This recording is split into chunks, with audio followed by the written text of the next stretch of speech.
Okay, let's continue. We are finishing finite groups today and treating the symmetrization problem for spin systems with permutation symmetry. And in the next lecture, we'll be moving towards the Lie algebras and the Lie groups and how they are connected. Now, a brief tiny topic before I move on to symmetrizing spin systems and calculating the symmetry-adapted linear combinations is about conjugacy classes. Now, two elements, if an element A belongs to the group and an element B similarly belongs to the group, they are called conjugate if they are related by a similarity transformation. So, if there exists such a G belonging also to the group, that G A G minus 1 below is equal to B. So the two elements are called conjugate if we can find an element that under a similarity transformation would take one into the other. And because the inverse always exists, clearly the transformation back from B into A would similarly be G minus 1 G, because if we just put G minus 1 into here and then G into there, we will in effect reverse this relationship. Now a conjugacy class, therefore, so conjugacy class denoted CL, of an element A is a set of all such elements G, A, G minus 1, where G runs across the elements of the group. If you look at rotations, for example, in molecular point groups, oftentimes rotation around the same axis, so let's say a 60 degrees rotation and a 120 degrees rotation in a benzene molecule, they belong to the same conjugacy class. And similarly, there's a class of reflections, and clearly a unit element is always a class of its own, because if it's a unit element, then G minus 1 is a unit element, so it is invariant under all such transformations, and therefore is just a single element conjugacy class in there. This will be useful because, as we'll find in a moment, all elements in a given conjugacy class have the same character. Which brings us to the definition of a character, and a character is something that is specific to a representation, first of all, and then specific to the element of the group.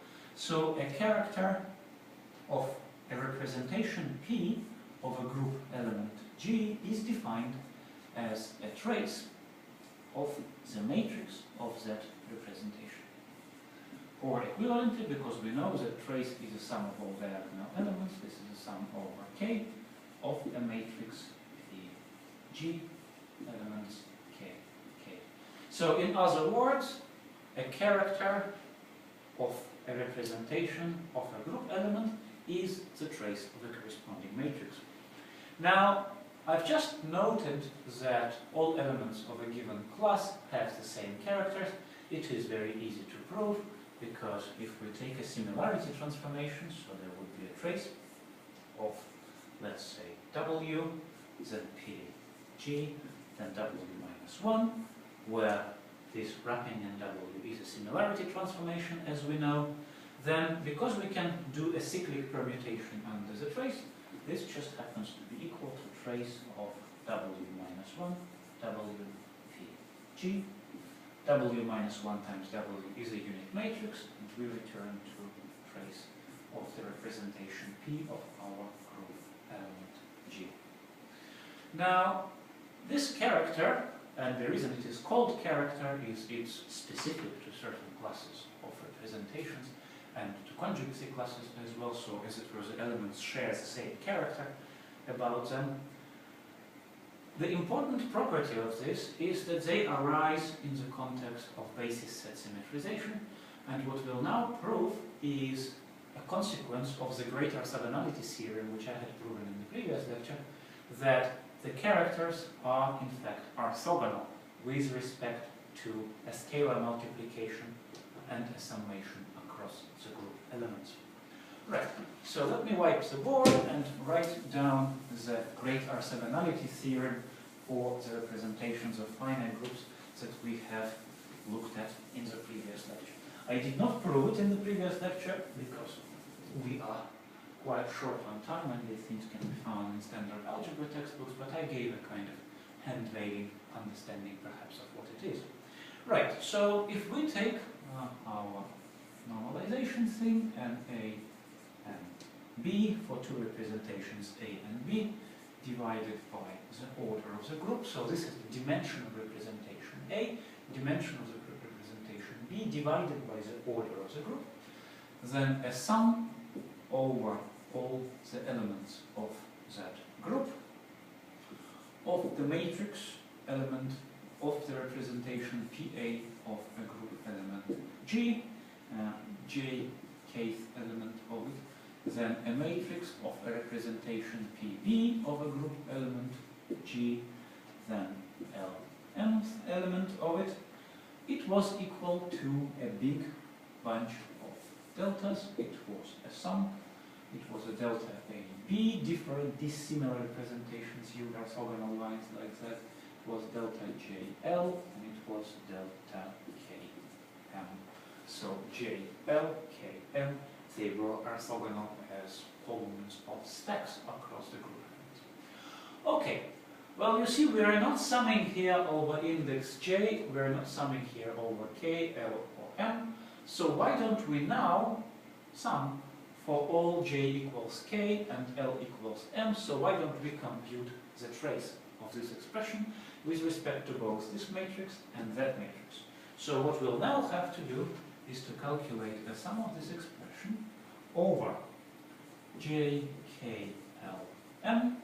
But to enforce J equals K and L equals M, what we'll do is we'll put a few delta functions, delta symbols here.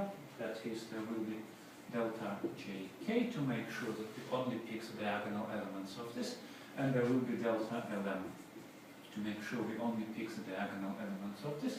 And the result, because we've just multiplied two extra deltas, will be a sum over J, K, L, M, delta AB, that's inherited, delta J, L, delta K, M, and now delta J, K, delta Lm as well. Okay, well, we can collapse the deltas and the summation, so we can say that this equals to a sum over just K and M of, again, this square root over the number of elements in the group, sum over the group, and then PA of G, K, K, and then PB of G, MM, and M, and we can similarly collapse a couple of deltas in here. So what we'll have then is, when we've accounted for all the indices that have to be equal because of these deltas, there will be a sum over Km, delta AB, so different representations, delta Km. And you see we've got Km here and Km here, so we'll further be able to reduce this sum later on. Okay, well, let's see what we've got.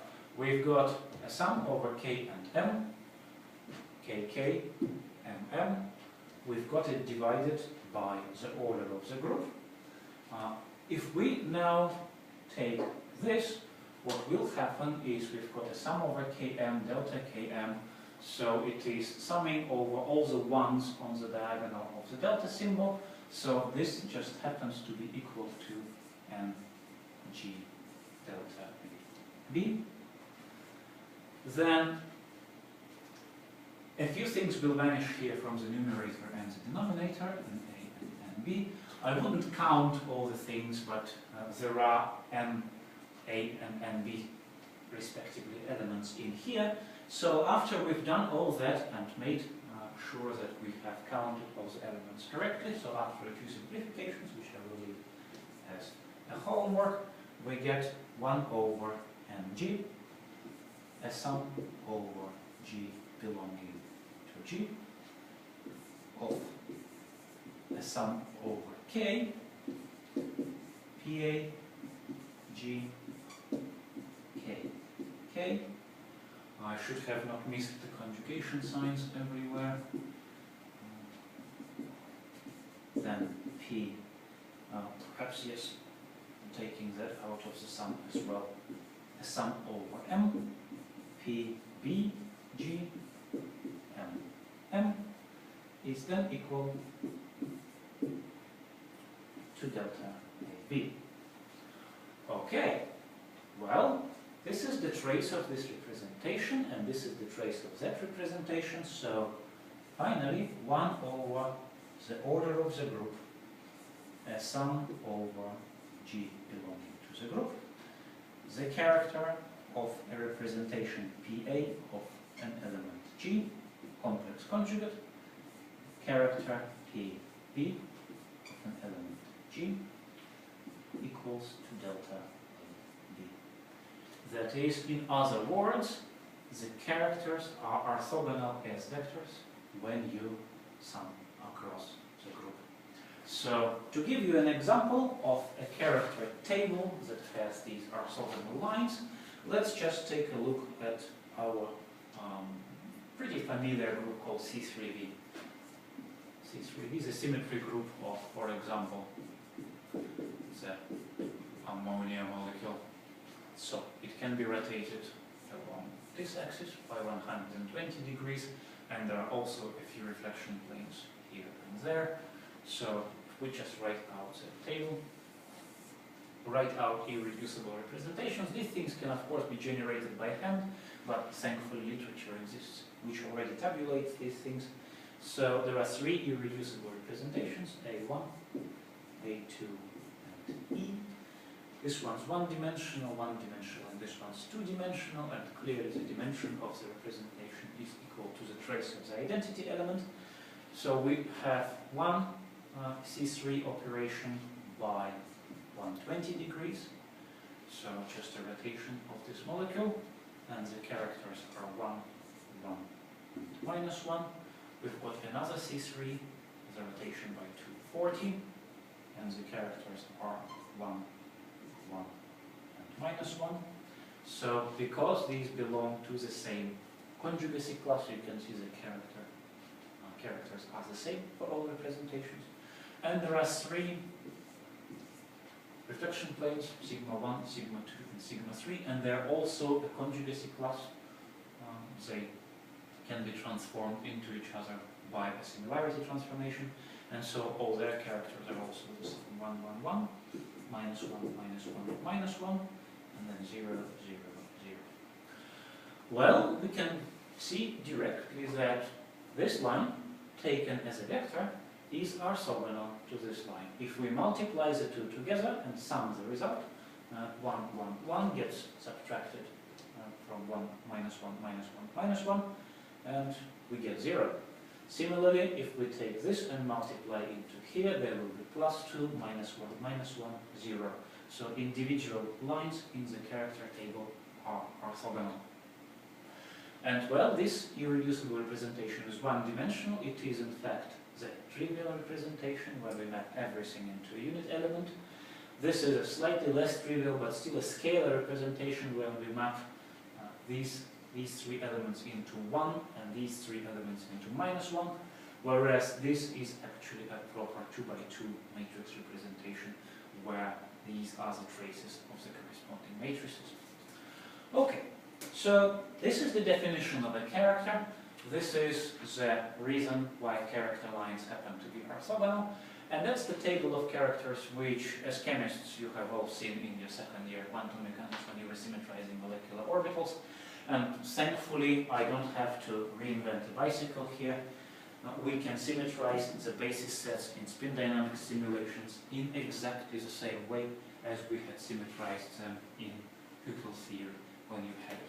So what I will proceed now is to remind you how you did it in Huckel theory and simply show you how to do it in spin dynamics.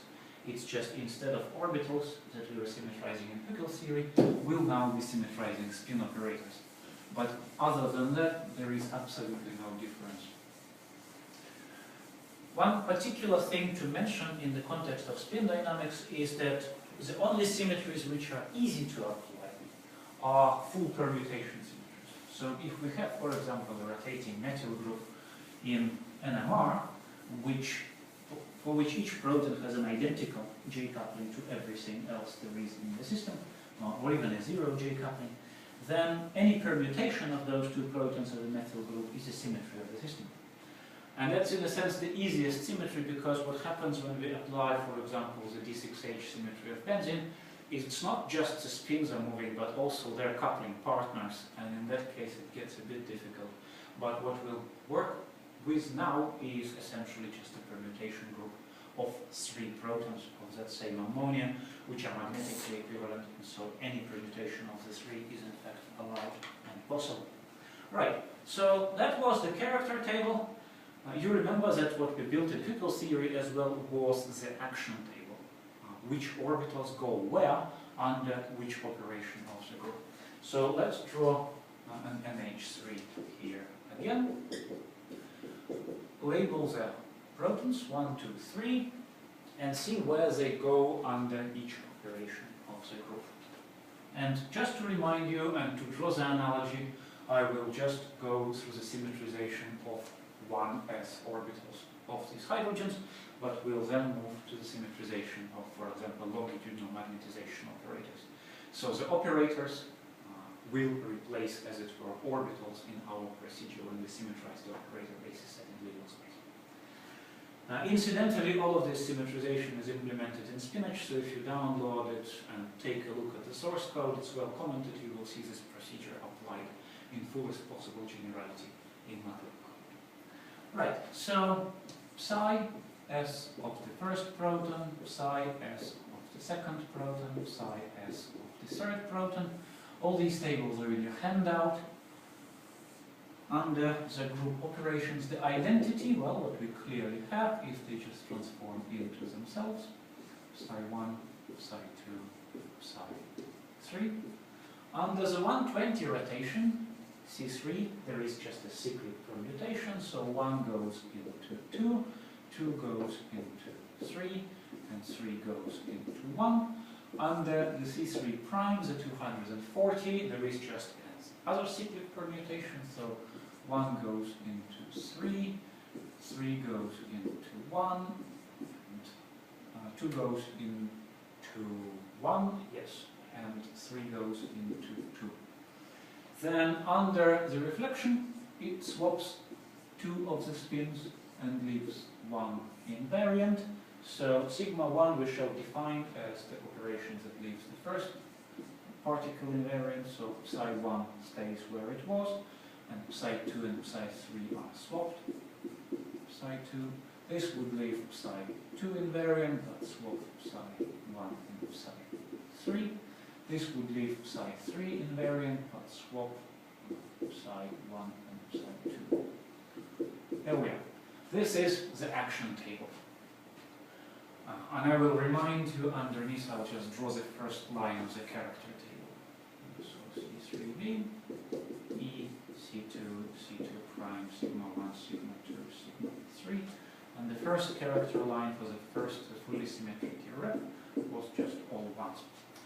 Well, the procedure that you had in molecular quantum mechanics was to take a line of the action table, and we know what the group action is. It's this transformation thing, we have introduced it in the previous lecture. Multiply it 1 by 1 into the character line and normalize the result. In other words, the wave function for an irreducible representation gamma, the case 1 in this irrep, is 1 over n, where n is now this normalization constant, whatever it is, a sum over the group elements, all g's belonging to the group, of the character of the current irreducible representation of the element g times the action of this g on the orbital psi k. I think I had k upstairs. So this is identical to what I've just explained. We sum over the group element, so in this direction, we take the characters for each element, these numbers, we take the action of that group element on the case orbital. So if k equals 1, it will be this action table. We put them together and we normalize the result. Well, in this case, what we'll have is psi1 plus psi2 plus psi3 plus psi1 plus psi2 plus psi3. After we normalize it, psi a1. So the fully symmetrized wave function for the a1 irreducible representation will be 1 over root 3 psi1 psi2 plus psi3. There we are. And if we take a look at the second line of characters, a2, it had 1, 1, 1, minus 1, minus 1, minus 1. We'll see that if we try taking this and multiply it by any line here, what we'll get is 1, 2, 3, minus 1, 2, 3, so it is 0. In other words, there are no functions of A2 symmetry in this particular basis. Okay, well, this is just a reminder. We all did that when we did our molecular quantum mechanics. Now let's do the same for the spin operators. Now there are quite a few spin operators in the three-spin system, so what I'll do is just consider longitudinal single spin operators. So what we'll have then is E cross E. Maybe I should actually wipe the board because the table's quite big. In practice, of course, this is done automatically.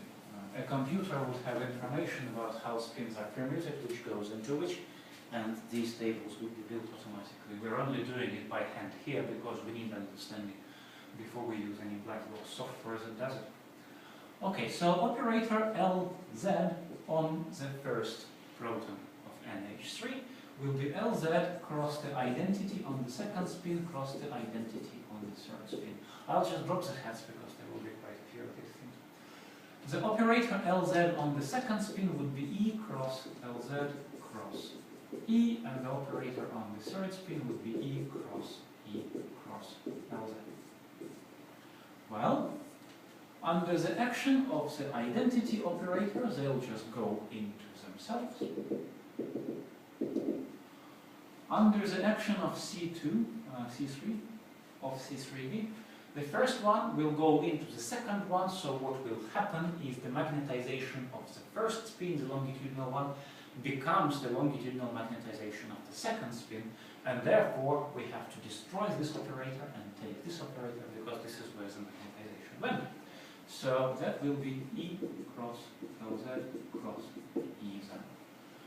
And so under C3 prime, the operator of the first spin will become the operator of the third spin, so we'll have E cross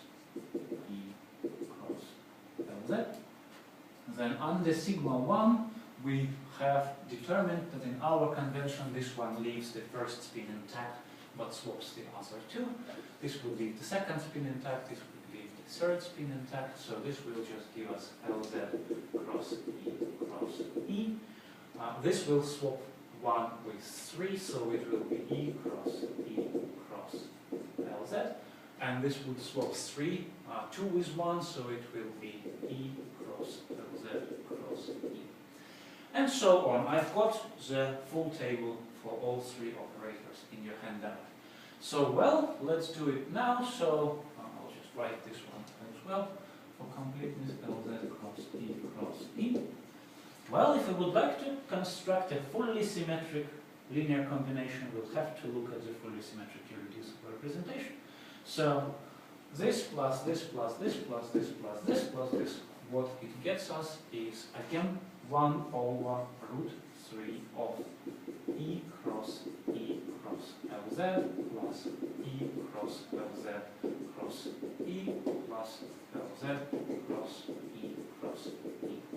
And you can see why this is actually fully symmetric under all group operations. No matter what we do, no matter how we permute the labels on the spin, this will go somewhere, but this will go somewhere else, and this will go somewhere else still. So this linear combination always remains invariant, no matter what operations are performed. And well, the total number of operations in the basis operators in the basis set of a 3-spin system is 4 to the third, so a considerable amount, 64 operators.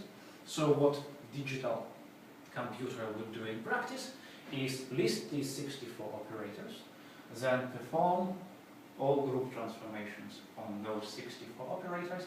It will generate a 64 by 6 group action table. It will take it from its internal storage, from its reference data, the character table for C3b. It will construct these symmetry-adapted linear combinations, making sure that all the functions that it gets out, all the operators, are in fact unique, because this will be obtained if we take the second line, third line as well, for example. So one has to make sure that these things don't repeat itself, so that there is no linear dependence. But eventually what will happen is a group of what's called symmetry-adapted linear combinations emerges, and these sulks have got the property of being undergoing well-defined transformations under the operations of the group. So, for example, if we have a character -1, then we know for a fact that the symmetry-adapted linear combination will change sign on the corresponding symmetry operation. So it will be anti-symmetric with respect to a particular operation. Now, the reason we're doing all this is to block diagonalize the Liouville. It is the case that wave functions in molecular quantum mechanics and operators in spin dynamics belonging to different irreducible representations of the symmetry group never actually interconvert. There is a symmetry prohibition on them interconverting. So what would happen, therefore, if we take a Hamiltonian, the original Hamiltonian, for example, on a Pauli basis, it will have some non-zero elements, and any cost of operations on it, if we try to diagonalize it, for example, that's for sure, or any form of factorization, SVD, for example, is sometimes applied, will, if the dimension of it is n, will carry order n cube cost in mathematics and storage. Now, it turns out that it is possible by block diagonalization to do this. So if we have 3 irreducible representations in this group, what will happen is we'll have 3 blocks in the Hamiltonian, and because of this non-interaction and non-transformation statement between various symmetries, the blocks that are off diagonal are actually 0, and so what can happen then, they're usually about the same size, is we can get the same transformation diagonalization, for example, at 3 times the order of n over 3 cubed. These are rough estimates here. So 3 cubed is 27. So we're talking here very approximately 1 over 9 order n cubed. So you see, by a judicious use of symmetry properties of the system, because we can now operate on individual blocks, we can actually get away with just 1/10 of the amount of calculations that would otherwise have been necessary. And this is a very simple group and a very simple system. Now imagine if we've got some system with dozens of spins, but very many of those spins are connected by some permutation symmetry. What would then happen is that the dimension of this matrix would be pretty astronomical. It is oftentimes sparse, so even huge matrices can in practice be stored. So it could be 1,000,000 by 1,000,000. Spinach wouldn't even complain about such a matrix. It would certainly fit into memory. But then try diagonalizing it, and 1,000,000 cube is a very large number. But then if we do apply these symmetry transformations, we'll get it down, and the calculation becomes manageable. And if there are multiple symmetry groups in the system, they can all be crossed together, so the character table will be large. The number of blocks will be similarly large, sometimes into hundreds. And we can then A, process each block independently on a computer, and B, maybe outsource each block to a separate node of a cluster, so that we're saving time, we're parallelizing the system, and generally are being nice in a mathematical sense. Those of you who do molecular quantum mechanics professionally, if you've ever tried doing honest DFT, for example, a fullerene molecule, you will know that 60 carbons is a lot of carbons, and even simple things like Hartree-Fock would take a very long time. Whereas if you actually take into account the full icosahedral symmetry of the thing, it turns out that the block diagonalizes beautifully, and the calculations that would have taken a day can easily complete in several minutes. So for large systems where symmetry is present, this tends to be absolutely essential. Right, so these are standard things. You could have worked it out yourself. You've had this symmetries theory in various forms in chemistry. Chemists, by and large, don't do a very good job of explaining where this comes from, but at least they give you recipes of how to accomplish this transformation. Now, interestingly, we usually work in spin dynamics in Liouville space, and in Liouville space this entire procedure requires an additional twist. A very convenient twist, because it turns out in Liouville space, of all these blocks that you get, only the first one is actually ever necessary. So, okay, let's take a look at some symmetry adapted linear combinations. So we have got a permutation operator, so maybe we're permuting spins 1 and 2. And it's a permutation, and let's take a singlet state, which you know belongs to antisymmetric irreducible representation of the permutation group of 2 spins. This is why it relaxes slowly, by its way, symmetry isolated from the rest of the system. So it's alpha beta minus beta alpha, the usual singlet. I'll just skip some normalization constants. So what happens if we permute the labels? Well, this becomes beta alpha, this becomes alpha beta, sign exchange. So what we get is minus alpha beta minus beta alpha. So this state behaves in an antisymmetric way with respect to the permutation, as it should, because it belongs to an antisymmetric irreducible representation of the group. But let's take a look at Liouville space now. This is a Hilbert space operation, this is a wave function, this is how we do it. Let's take a look at the projector. So if we take a singlet projector, alpha beta minus beta alpha, then alpha beta minus beta alpha, that is a singlet projector, a bra and a cat. When we act on it by permutation, we'll have to act 1, 2 here, and we'll have to have P 1, 2 minus 1 here. Now, a reverse permutation is equal to the forward permutation in this particular group, so they are same operation, but what will happen is we'll get minus alpha beta minus beta alpha on this side, but we also get alpha beta minus beta alpha with a minus on this side. Minus cancels the minus. What we get is, in fact, full symmetry. So you see, even though the original wave function had belonged to the antisymmetric irreducible representation of the S2 group, the corresponding projector still belongs to the fully symmetric one. And this is a simple illustration for 2 spins. What we can have in general is, if we act by element of any group on any state at all, if it's a symmetry adapted linear combination, what would in general pop out is a complex phase. It's invariant except for some norm 1 multiplier. That's the definition of a symmetry adapted linear combination. But if we do the corresponding projector, psi p minus 1, what we get is E plus I phi psi E minus psi E minus I phi.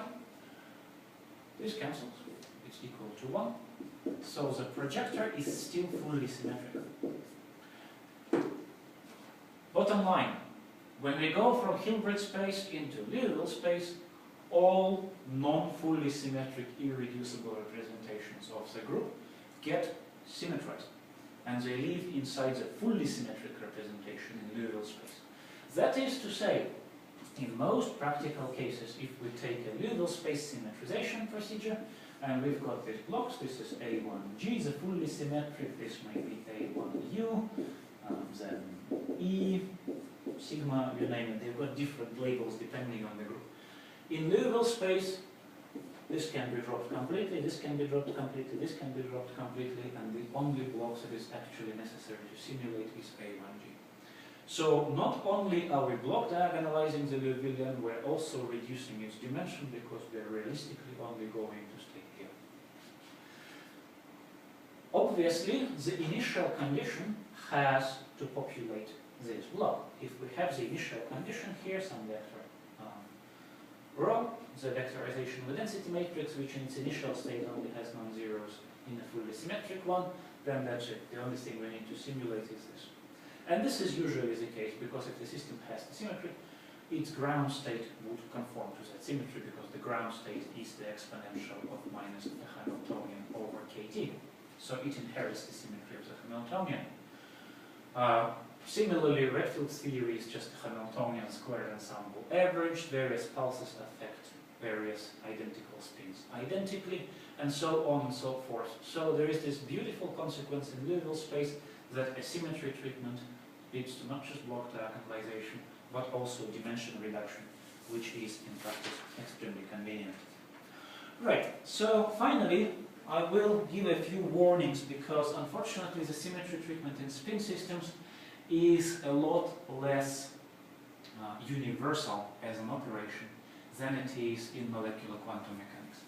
In molecular quantum mechanics, we can always take into account the fact that all particles of a given type, let's say all electrons, are fundamentally identical anyway. And so the wave function is fully anti-symmetrized with respect to the participating electrons, and therefore we generally just look at the symmetries in a sense of the symmetries of the underlying orbitals, but not perhaps the identities of individual electrons living in those orbitals. In spins, unfortunately, the default spin wave function is not fully symmetrized or anti-symmetrized, and so we are in a rather stricter definition of a symmetry. Precisely speaking, a symmetry is something that leaves the Hamiltonian exactly unchanged. So if we act on the system, it ought to get us exactly the same Hamiltonian as we had before. That is a symmetry. Well, a good example, for example, for a liquid state NMR, such a Hamiltonian would be for a metal group, omega sz first spin plus omega sz second spin plus omega sz third spin.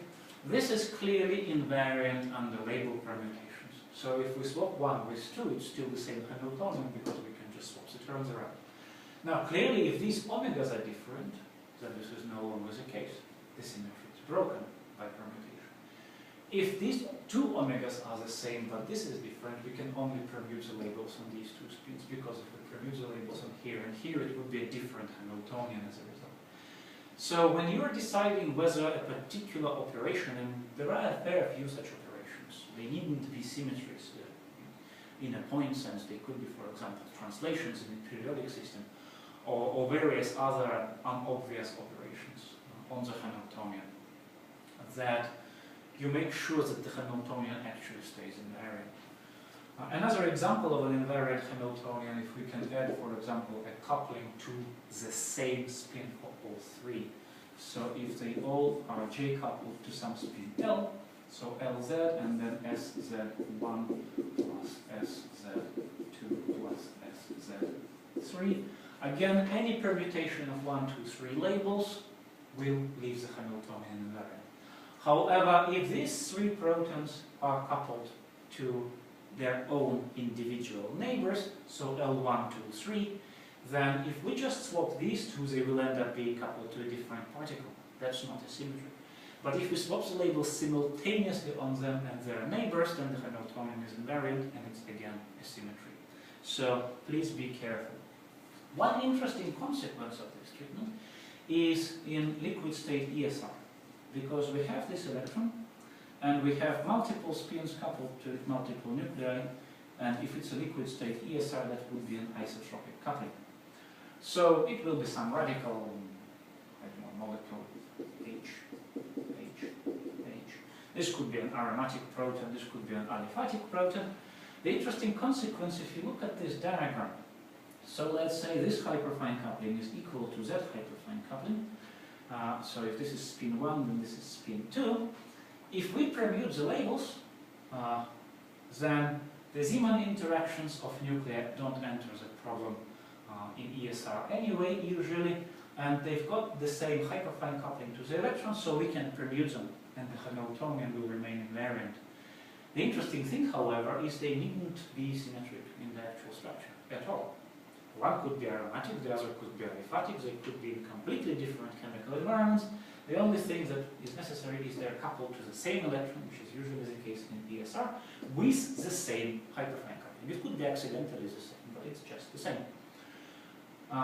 In that situation, if you look at liquid, high-field liquid state ESR Hamiltonian, it's actually permissible to permute the labels. And that would be a symmetry because it leaves the Hamiltonian invariant. So beautifully, even though the protons might have nothing in common structurally, but they happen to have an identical hyperfine coupling, they can still be treated as symmetry related, which can in many cases save you a considerable amount of time in ESR simulations. Because you can either find them, or if it's a big enough system and you get desperate enough, you can say, okay, these are kind of similar, let's put them as equal, and so on and so forth. So that's the bottom line on the symmetrization. Just make sure that your Hamiltonian is invariant under the operation. Look up the character table of that symmetry group. Take all your operators, construct the table of actions, multiply the lines of the action table into the lines of the character table, normalize the results. There is your symmetry adapted basis set. You can treat individual irreducible representations separately if it's Hilbert space, and you only need the fully symmetric irreducible representation if this is Hilbert space. Okay, that's it for today, and we'll be going into the algebras in the next lecture.